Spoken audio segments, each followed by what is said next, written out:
So she said, I put a lot of demands on him, and he really demonstrated his commitment to the relationship because he was willing to go through and do whatever she needed to feel he was in it for the long haul. Welcome to the Kickass Couples Podcast. This is the place where we help committed couples who want to level up their marriage experience newfound clarity, hope, and confidence. We're Matthew and Kim, co-hosts and husband and wife. In 26 years together, we've seen a lot and never thought it could be as good as it is right now.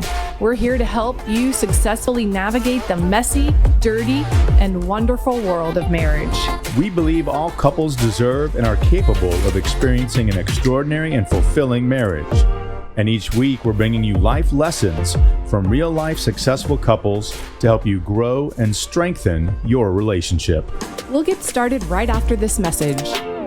If you want to learn how to experience the best, most fulfilling year of your marriage, we invite you to order Matthew's new book, Kickass Husband, Winning at Life, Marriage, and Sex. You can get it at Amazon.com or visit Matthew's website, www.matthewphoffman.com. Again, that's Amazon.com or www.matthewphoffman.com. And now, back to the show. Robert and Kay Lee Fukui, the dynamic duo behind I-61 Inc., are revolutionizing the world of business consulting by giving married entrepreneurs the tools to succeed in their ventures while ensuring they have the time to invest in their marriages. Robert and Kay Lee have come together to create a groundbreaking consulting program designed to help married entrepreneurs create a flourishing marriage and a prosperous business called Power Couples by DesignTM. Upon receiving his degree in marketing from San Jose State University, Robert pursued a successful 25-year career in the sales and marketing sector, serving renowned companies such as Coca-Cola, Novartis Pharmaceutical, and Bristol-Myers Squibb. Robert's expertise in sales and leadership proved integral to the successful launch of 6 major brands, resulting in a remarkable $150 million in revenue and numerous awards. His business acumen also enabled him to assist family businesses in optimizing their operations. Kay Lee obtained her business degree from the University of Laverne. She has a wealth of experience in the banking sector and family business operations, which she managed for over a decade. Kay Lee is committed to fostering and maintaining successful marriages while currently creating profitable businesses for entrepreneurial couples, demonstrating that it is possible to thrive in both without sacrificing. Welcome back to the Kickass Couples Podcast. We are excited to be back with you on this sunny, beautiful day in Greenville, South Carolina to do a recap episode of Robert and Kay Lee Fukui. What a fun couple they were. And another, Kim, I think we've interviewed several couples that are relationship coaches through business. So teaching couples how to do business well in tandem together. Yes, that seems to be a new trend that a lot of couples are working together, starting businesses together, and learning how to navigate marriage and a business at the same time has sort of become a thing. And we've had the privilege of being able to interview several couples who are doing just that. We did. And what I thought was most unique, Kim, my biggest takeaway right out of the box with this couple is they've done something that I think not many couples we've interviewed have done. Is they said, we said, why are they a kick-ass couple? And I think Kay Lee said, and Robert echoed it, they went to relationship counseling and therapy before they, not just before they got married, but I think Robert said only after their 4th or 5th date. And I think Kay Lee had some really good insight as to why they needed to do that. And I love it because I think what it did was just really point out how necessary it is to do premarital counseling before you get married. And I'm not just talking about meeting with your pastor a few times before you get married to get some good advice. I really think that going in and actually having some intentional counseling can make a huge difference in your relationship. No doubt. I mean, we don't know what we don't know. We think that we're going to get married and it's going to be honeymoon hot forever. And I think that we'll get into some more of the particulars with this couple, but I think the idea of, like you said, counseling before marriage is so good because it gives you the expectation that we're going to invest in this relationship, we're going to get outside help, and we're going to always keep tweaking and working and putting the time in so we can have the relationship that we would like to. And I think one of the things that Robert said about Kay Lee that he loved is that she does not accept the status quo. She's always pushing for more in the relationship, more in the business, and she's always got her sights set with that positive trajectory going forward. And I thought that was a great attribute that he ascribed to her. Yeah, I would agree. I think that always trying to grow and do a better job in your marriage is huge. And she had the foresight to definitely seek that out and to say, hey, we need to learn, we need to grow. And she was committed to that and sort of brought him along into that same realm. And one of the things that Robert brought up that also really resonated with me, Kim, is he said, we seem to take things for granted. And, you know, in other words, in our partner, that they're going to be there, they're going to do the things they do, and we should just expect it.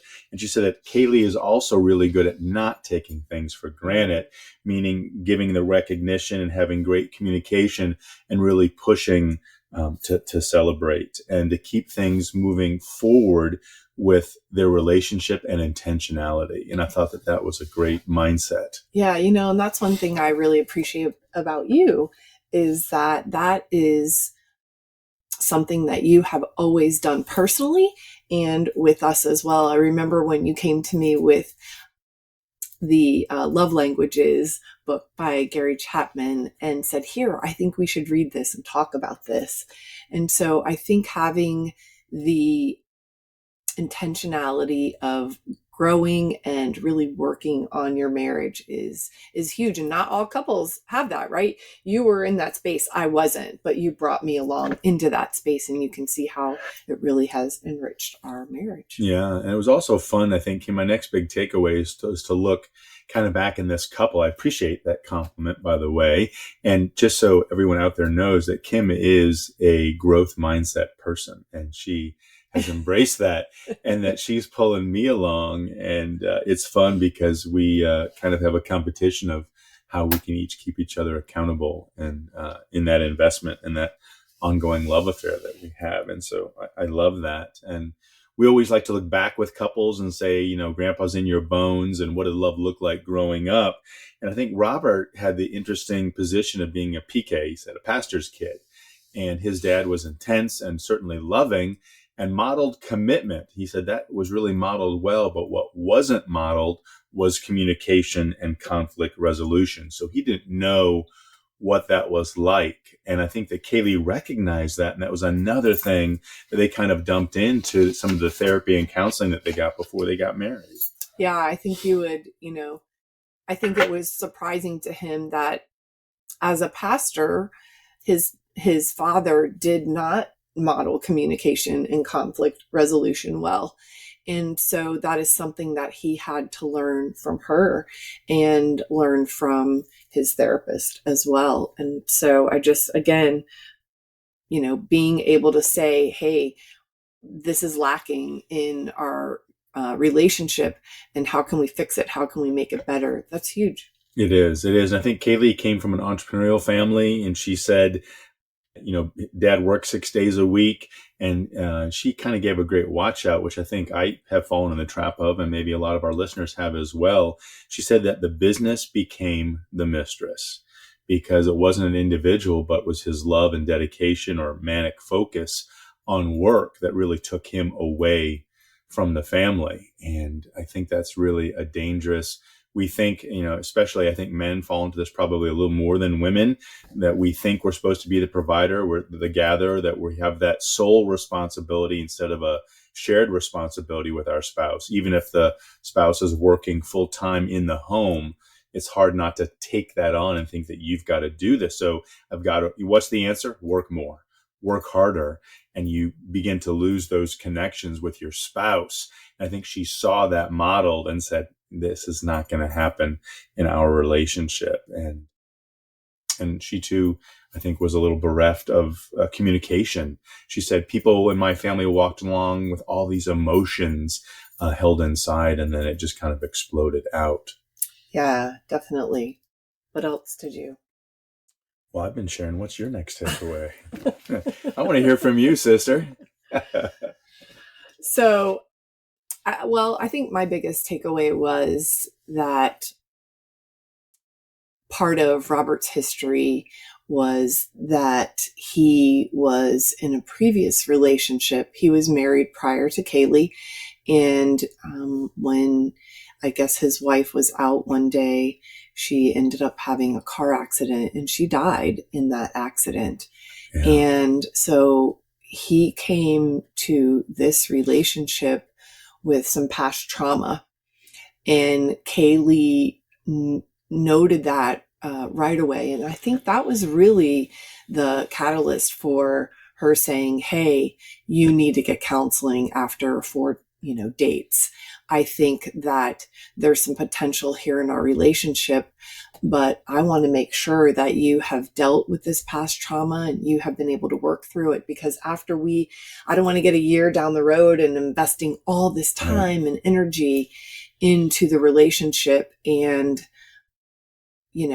or I don't even want to be competing with a ghost, right? Or get down this far down the line and really realize that you don't have room in your heart for me. Yeah, I think that was huge. And that's, I think, the driving reason that they got into counseling and therapy together. And it kind of brings up the point, we've talked about this before, but how critical it is to handle any past traumas that you may have in your growing up. It may not be in your relationship. It might be abuse, emotional or physical, sexual abuse. It could be loss, severe loss of somebody, but those experiences really form us. And if you're not upfront with yourself and your partner, you don't want that past trauma to creep in and become a divisor or to make you impotent in your relationship because you can't handle certain things because you've not recovered or discussed or confronted those traumas. And so my hat goes off to them and anybody that looks in their past and says, I've got baggage and we got to deal with it, and being upfront and open about it, because everybody's got baggage. There's kind of a phrase people throw around, oh, my family is so messed up. Well, everybody's family is messed up, right? And there's always some junk that we have to deal with. And it's not being ashamed of it, but getting it out in the open because you want your partner to be aware of it, to understand your triggers, understand your past. And if you haven't been able to address it, to work through it so it's a non-issue moving forward. When it comes to creating a kick-ass marriage, do you ever wonder what you could be doing better? Have you ever thought how helpful it would be to be a part of a like-minded community of other imperfect couples who want to level up in their number one relationship? Come visit Kickass Couples Nation, where you can talk with people just like you who are looking for ways to invest in and increase their joy, commitment, and fulfillment in their most important human relationship. You'll have access to a team of licensed marriage therapists, coaches, articles, podcasts, live webinars, and more. Just visit MatthewPHoffman.com so you can learn more about a community that's ready to help you level up. That's MatthewPHoffman.com so you can become of the growing Kick-Ass Couples Nation right now. Well, I also think a lot of us think that we don't have it. There are a lot of people that come to a second marriage. There are a lot of people who have had trauma in their lives, but they say, oh, I'm okay with that, or I don't need to deal with that. That never affected me. And I don't think that always reigns true. I don't think we realize how much it really does affect us and how important it is that we work through and deal with whatever past baggage we might have. No doubt. I think kind of moving on to commitment, Kim, I think, I remember Kay Lee sharing that she was so impressed with Robert. She's like, I put him through the ringer. The counseling and the questions. And he's like, gosh, this is just after a few dates. And she's saying, we're going to counseling. So she said, I put a lot of demands on him. And he really demonstrated his commitment to the relationship because he was willing to go through and do whatever she needed to feel he was in it for the long haul. And that was kind of a really nice demonstration, not just of the counseling, but in the other conversations and the things they had to go through, she said he stuck around. And so she said, I knew he was committed without a doubt. So he kind of passed that early test and demonstrated his commitment to her in the relationship in a lot of ways. Yeah, he definitely did. And I think that, they were able to work through some of the challenges that she had as well with commitment, which was, what was modeled to her early on in her young life was that people just kind of yelled at each other and left, right? Or there were issues that went unresolved or things got pushed under a rug.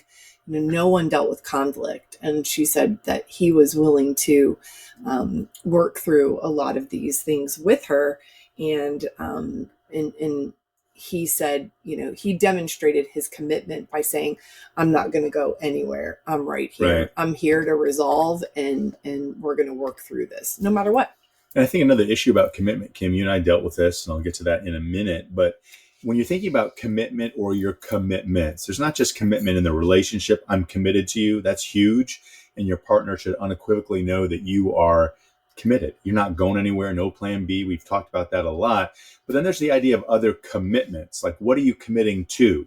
Is it a church? Is it a social organization? Is it your kid's school or another activity or something else? And you have to be, Robert kind of touched on the point that the commitment outside of the relationships, outside the home, if it's volunteer work or board of directors, that can interfere with the us. And you got to make sure that you're not allowing other commitments to get in the way of your number one human commitment. And I think, Kim, you and I in our relationship, we had a point in our lives, 3 kids, working hard, community organizations, all kinds of volunteering. We were giving our best and first fruits to others and not to each other. And I think that really hurt us, and we kind of caught us up short because we began to get short with each other and impatient. There wasn't a lot of love. We were breaking each other down and zapping each other. And we had to really wake up and realize that we were overcommitted to other things that were damaging us, I think. Yeah, it all goes back to our number one focus, which is prioritization. It was when we started prioritizing each other that there was a huge shift in our relationship. Yeah, no doubt. Prioritization. We think that's what's unique about Kickass Couples Nation. This podcast is, if you really think about it, Kim, I don't know if certainly there's infidelity and there's, any kind of trauma, but those are prioritization issues as well. If you're not prioritizing your spouse as your number one commitment, that's what the problems are. And that's when other stuff creeps in and takes focus and time and effort away from the relationship. Sure. How about communication? Let's talk a little bit about that. I think one of the things that I appreciate about this couple was that they make time to communicate, and they are very intentional about weekly meetings. And during those weekly meetings, they talk about business, but they also set a time aside to talk about their personal relationship as well, and schedule things to do together, which I loved. That's huge. Communication has to be scheduled. Another thing I loved that they said there's time when they say we're not going to have, because they're in business together, it's not business communication time. Not going to text, not going to pick up our phones. Dinner time was, I think, one of those things that they protected with each other. So the danger of when you're in business together or you only have a limited time is, she goes, I didn't want our time together to get junked up with talking about business. And so we put it away and we focus on the us. And I love that. It's not just having dedicated time, but protecting time and saying, you know what, this is not business time. This is us time. And we're going to make sure we keep our focus in the right area. Yeah, love that. They also schedule quarterly trips with each other. And so those are overnighters, and they just make sure they put those on the calendar, because they said if they don't, they will not happen. Business and life will get in the way. And they are committed to having that weekend time together once a quarter. And I love that. I think that's really important. Everybody says, date night. I've heard some people say once a month, once a week is best. But in addition to those date nights, those are brief connections. You need deeper connection time. And quarterly, you and I have been pretty good about that, spending those times together, getting away. We're with family and others, but we also have some alone time. And those are some of, the re-anchoring, right? You're kind of getting reconnected in a deeper way and having those times to share together. So if you're not having those quarterly times, if you don't have kids, it's easier to do at home, but getting away from responsibility, having a weekend or even a staycation doesn't really matter. It doesn't have to be extravagant, but something you both look forward to, and outside influences and changing of scenery, because then you tend to get out of those habits and really focus on working to develop the relationship. And we've got one coming up soon. And so I'm really looking forward to that time with you as well. About conflict.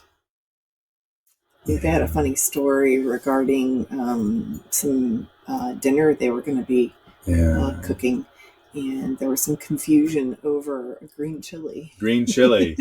He was talking about the vegetable whose color is green, and she's talking about the finished product actually being green.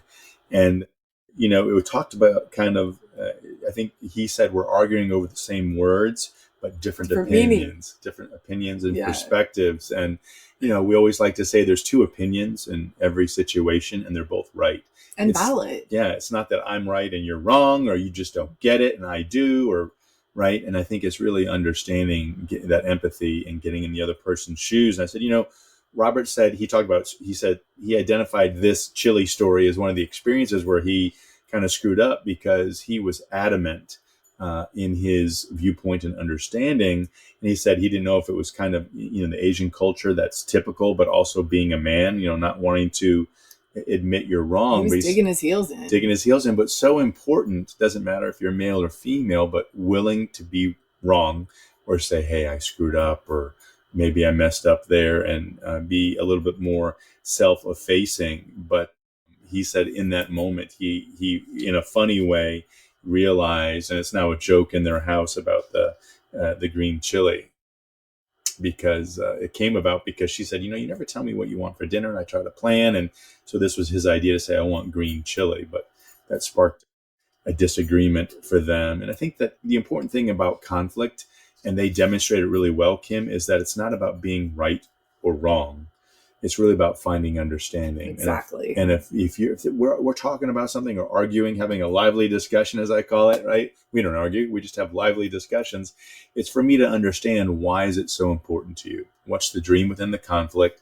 Why are you so heated about this? And then secondarily, what do you need to get out of this, to feel heard or satisfied, or that we can either get agreement or agree to disagree and validate each other's feelings. Yeah, and that's what most of us just want. We want our feelings to be validated. We want to be understood. We want to be heard. Yeah, that's huge. Okay, so favorite pillar, they both had the same one. And what was it? Appreciation. Yeah, appreciation.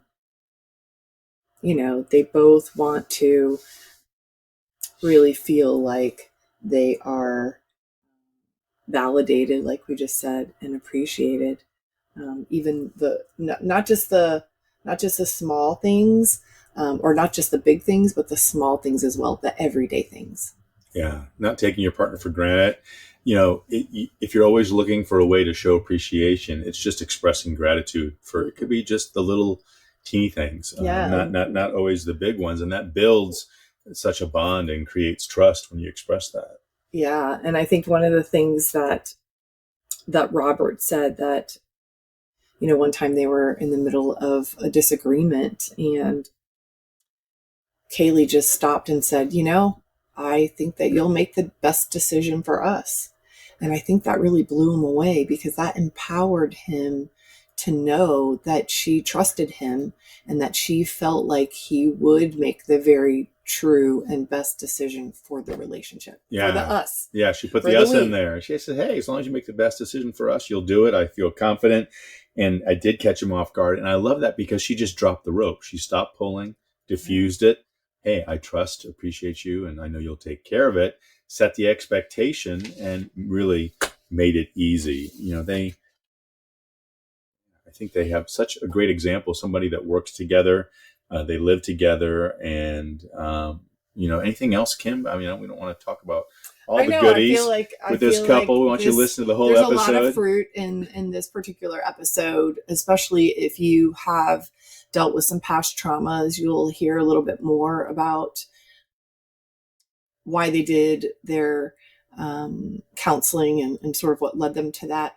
And so, yeah, I would highly recommend this full interview to any of you listeners out there. Hope you get back and enjoy it. Take the risk, learn about the risk they took and how it paid off for them in their relationship. And if you are thinking, everybody, we are excited at Kickass Couples Nation. We are now offering relationship coaching for couples and individuals. If you need help and want someone to come alongside you and help you reach your own relationship nirvana, hope you go to MatthewPHoffman.com and check out our Kickass Couples Coaching. Would love to work with you and help you get to that place where you're the most excited and happy and fulfilled in your number one human relationship. And remember, happily ever after doesn't just happen. It's on purpose. That's all we've got for this episode of the Kickass Couples Podcast. If you like the content of this show, you'll love Matthew's newly released book, Kickass Husband, Winning at Life, Marriage, and Sex. To receive a digital mini book of quotes and images from the book, all you have to do is rate this show and leave a review in Apple Podcasts, Spotify, or wherever you tune in to listen. Then email us a screenshot of your review at podcast@kickasscouplespodcast.com and we'll get it over to you right away. Until next time, remember, happily ever after doesn't just happen, it's on purpose.